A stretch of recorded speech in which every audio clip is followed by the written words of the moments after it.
Parents face court over a vegan diet for their children. Let's have a look.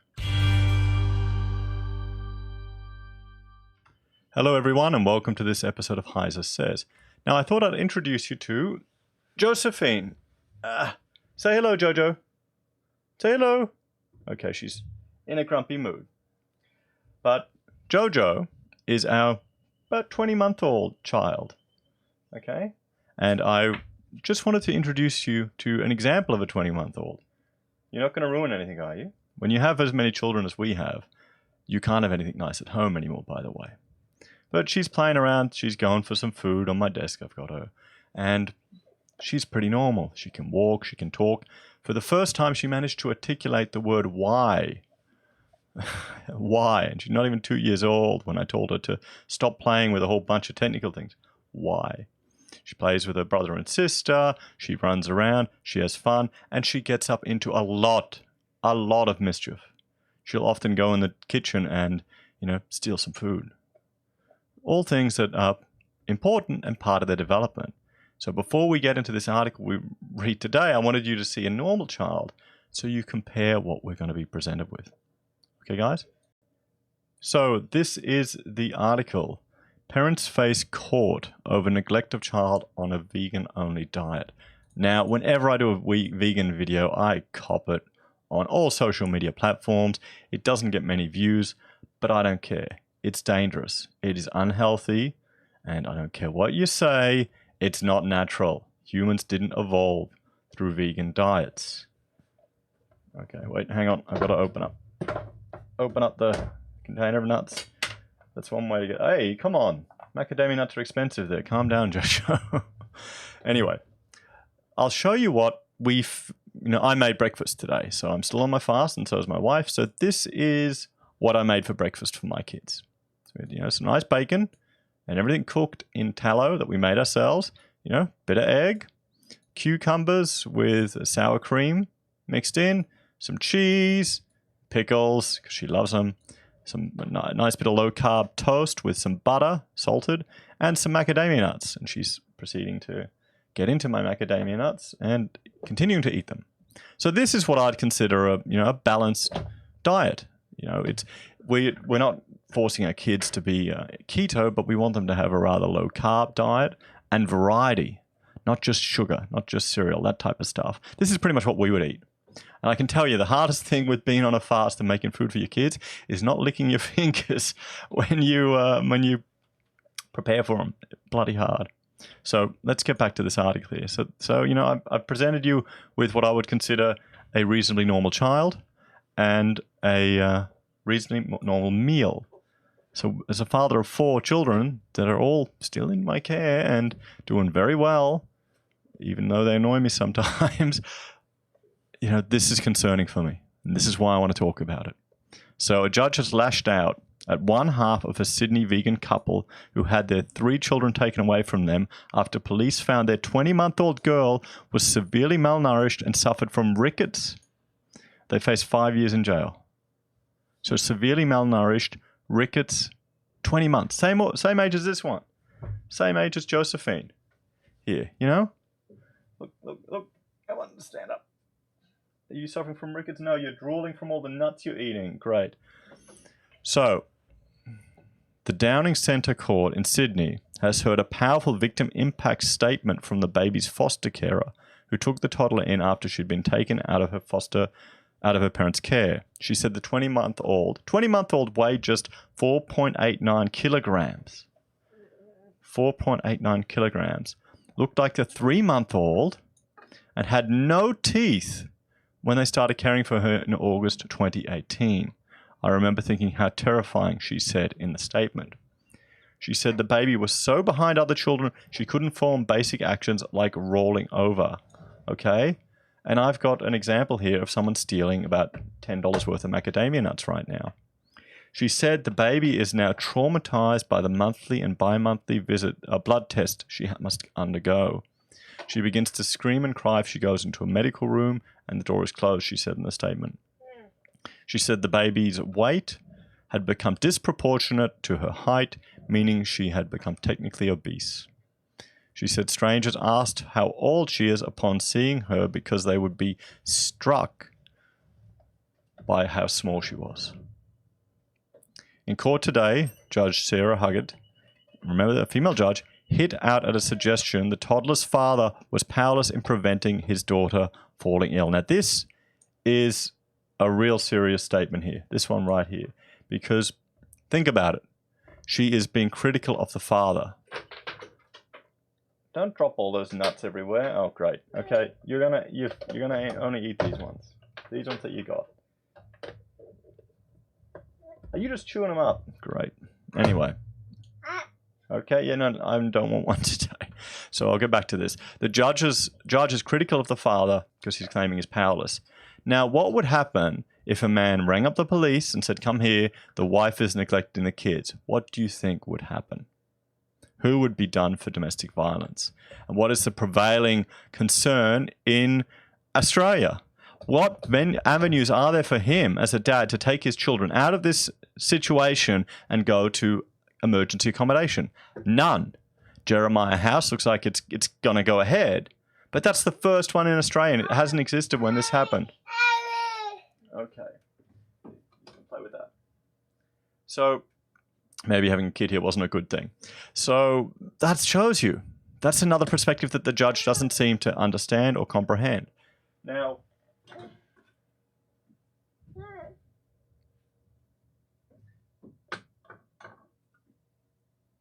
oh, it's empty. I'm going to cut this out. It's another part of the process that the judge doesn't understand, which, well, reading this. The solicitor for the toddler's father said his client was neither vegan or anti-vax. He said the mother, who had previously worked in childcare, dictated the household and claimed his client was the sole provider and would do all the driving, shopping, cooking, and cleaning. So does this sound like an equal relationship here? He said the relationship between the parents had broken down over suspicions of an affair, but the only time their youngest child fell seriously ill, the father called O. However, Judge Huggett hit out at the defense, saying the father is an educated man who should have known something was wrong. She wasn't walking or talking. She wasn't hitting milestones, he said. He did nothing. He could have picked up her and... Yeah, okay. He could have picked her up and taken her out the door. Yes. Yes, he could have. Then the mother could have made up any story. That's enough.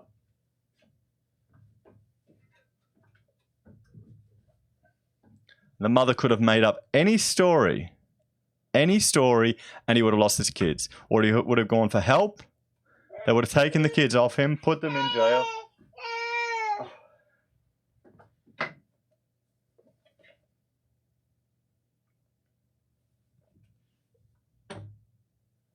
Okay, I'm back. That was a mistake having her here. But you get the point. You can see what a normal 20-month-old is like.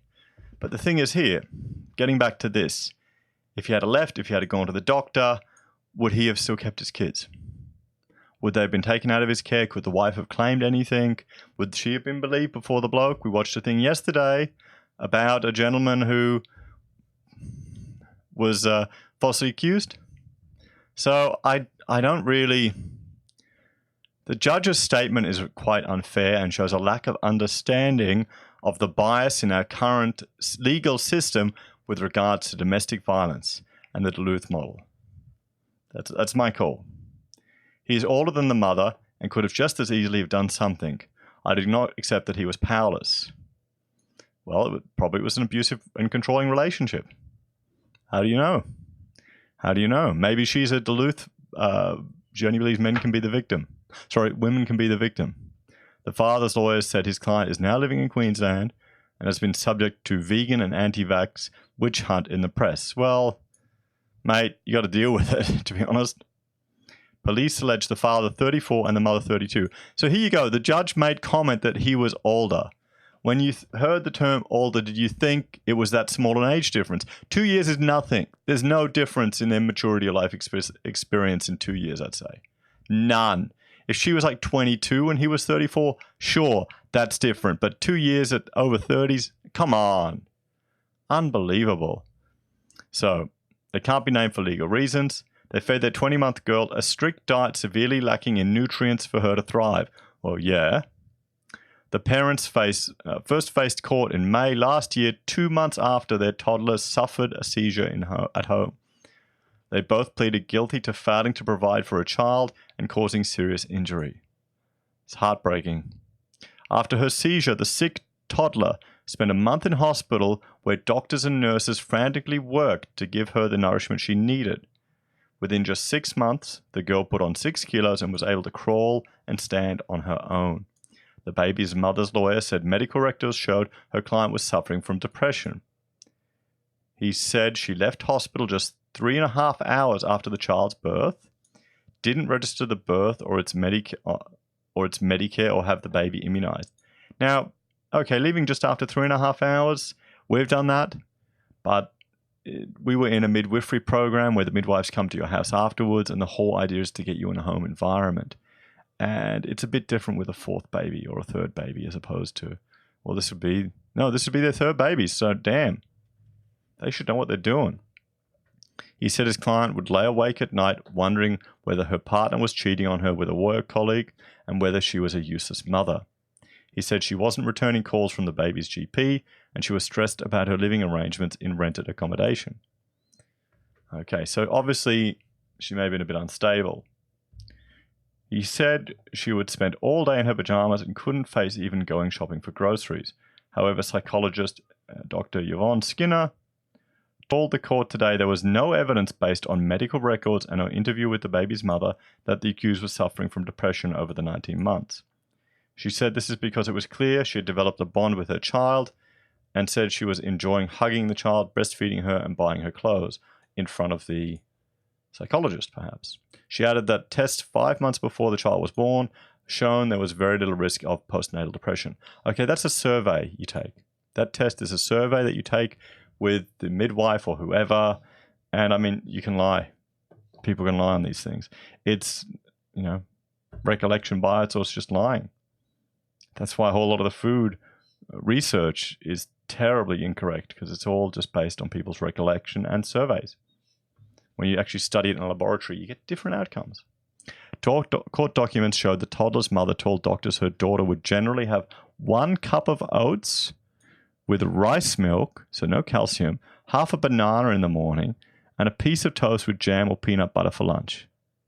Wow, that is not much food. You saw what I had on my plate here. I mean, she pretty much ate all of this. I think I took a bit of the cheese off. She didn't want that. She ate all the macadamia nuts properly there. I think her her stomach is too big for her eyes. So compare that to this. I've got calcium, I've got macadamia, I've got fat, I've got some seeds, I've got a good variety of things here. So for dinner, she said her daughter would be offered tofu, rice, or potatoes, but she said the girl was a fussy eater, so she might only have eaten oats again. Okay, now this is bad parenting. This is bad parenting. I've got children who are fussy eaters. I've got children who only want sweet things. Because, when we go out or when my parents rock up or my mother rocks up or my wife's parents rock up, they'll bring, sweets and bananas and fruits and things like that and just stuff it to the kids. When Mina was on camp, she served herself and she got rice bubbles and put honey all over it. So our kids get their share of, high sugar foods. But it's rare. It's not every day. So, when they get home, they go, oh, I don't want that. I don't want that. I want to have this or this or this. And I go, yeah, sure. Well, you can do that when you're old. Or, to be honest, I'll actually explain it to Mina. She's at the age where she can understand. I've told her that I've got you till you're 18. It's my responsibility to make sure you're fit and healthy up to that age. You can either be skinny, healthy, and have a lot of opportunity and no complexities in your life, or you can be fat, slow, unhealthy, and that means you'll be unhappy and unfit, and it'll just go on for your whole life. I'm putting it right out there. If she can't understand that, I don't have much hope as a parent, but she does. She does understand that. And don't go at me with fat shaming. I mean, come on, guys. If you're obese, do something about it. I know it's not easy, but you've got to admit that it's not healthy as a first step and just do something about it. So this diet resulted in severe deficiencies in nutrients across the board for the infant, including a lack of calcium, phosphate. Yeah, it's funny that even though they're eating banana all the time, isn't it? Vitamin B12, vitamin A, iron, and zinc. That's the thing. People say, oh, there's iron in all these vegetables and this stuff. But if you look into it a bit deeper, it's not as readily absorbed in the body as the iron you get in red meat. And there's other things that are similar too, that the nutrients you can get from meat is more efficiently absorbed by your body than vegan alternatives. And that's called science, people. You can't disagree with that. That's evidence that humans are better suited, better adapted to a meat-based diet than a plant-based diet. Right there. That's an evidence right there. Okay? And if you really want to know, there's a great lecture from Low Carb Down Under on this exact topic, and it's actually based at women to do with the fact, the old joke is, when a woman goes on a keto diet, her husband loses 20 kilos. And this is about iron deficiencies and inflammation inside women that can cause issues with them losing weight. And it explains it there. Her levels of vitamin D, which can cause bone disease if found to be too low, were undetectable. Undetectable. Rickets is a preventable bone disease that affects babies and young children and causes soft and weakened bones. Children are typically diagnosed with rickets due to lack of vitamin D, calcium, or phosphorus. Wow, getting your kid to rickets. That's pretty bad. That's sad. The girl's condition was only brought to the attention of doctors in March last year when doctors attended to the infant after she suffered a seizure because the father took steps. It's interesting. I think they're both facing 5 years, even though the father was the one to take steps to try and mitigate it in the end. She was just over a year old, but weighed only 4.9 kilos. That's insane. Rachel births babies that are 4 kilos. I mean, come on. Barely double over the weight she was when she was a newborn. She was a little baby. One doctor described her as floppy and said the tiny 1.5-year-old didn't crawl or talk during the month in care, according to court documents. In an investigation into the girl's medical history, doctors found an absence of immunizations, no follow-up checkups after she was born, with no birth certificate or Medicare number. The toddler's 2 older brothers, aged 6 and 4, are also in government care and were also on vegan diets. Well, see, the judge is going off the father about this, but I would say this was in some ways a form of domestic violence or abuse, where she had too much or was putting her foot down and controlling the family environment. This is just an assumption. And, he'd have to do everything else.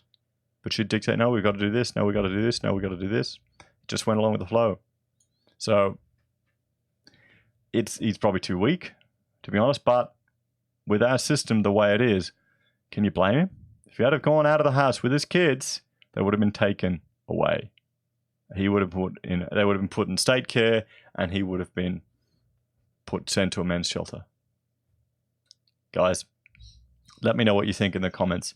Do you think this is fair? Is my take completely off? I feel sorry for him.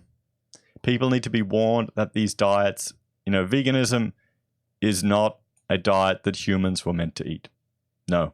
I don't care what you say. I don't care what 20-year-old research you show me. And the funny thing is, a lot of them are eating all these highly processed foods. They're eating all these vegetable oils. Just look up how vegetable oils are made, and you'll never want to touch it again. For all of human history, we've been eating meat. We've been eating fat. We've been eating eggs. And then all of a sudden, in the last 50 years, they're saying, oh, it's all bad for you. And then, boom, we shoot up in obesity and heart disease and all these other issues, all these inflammation-addressed issues. But yeah, anyway, I don't know. This pisses me off, this type of stuff. This really does. Okay? Well, guys, thank you for joining me. And I hope Josephine was not too distracting. But I think it's a good example of what a 20-month-old should be doing.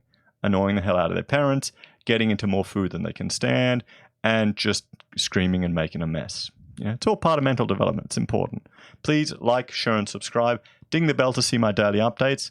And have a wonderful day. Bye for now.